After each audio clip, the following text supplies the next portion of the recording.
ñun tey li ñu ràññee mooy gis nañ ci ñetti maire yoo xam ne jógee nañ ci yeneen gox yu dul sàkkal yu fi teew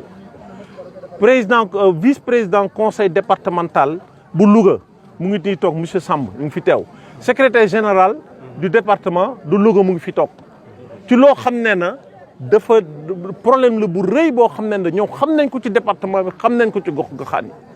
yi léegi bu fekkee ne nag politique dafa am politique par parloo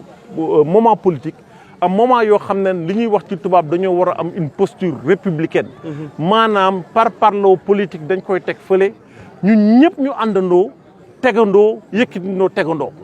bu ñu paree nag bu politique jotee ñu jotaan ñu demaat ci politique mais loo xam ne population yi dañ ko soxla di ko laaj boo leen xoolee coono jigéen yi te maa ngi wax ci kanamu villageois yi taxaw duñ ma weddi coono jigéen yi pour am ndox te bu ñu amee ndox xale yi bu ñu amee ndox boo xam te ne vraiment ñàkk pexe mooy tax ñu koy naan ñu indil leen coopération décentralisée ñëw indi lu mat 100 000 euros pour faire leen raccordement d'eau ñuy naan di sangu jur di naan di lekk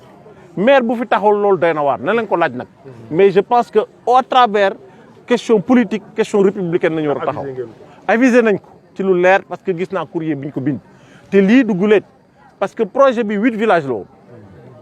4 premiers villages yi dafa waxoon ne du ñëw ñu ciy dox ci kanamu Omar Sarr président communauté du jumelage ñoo ci doon dox di ci wax ne ko tamit tu es le premier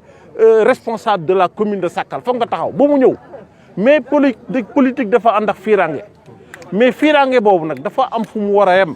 bu ñu demee ba xam te ne fu mu nekk nii liggéey parce que campagne c'est dans 5 ans lu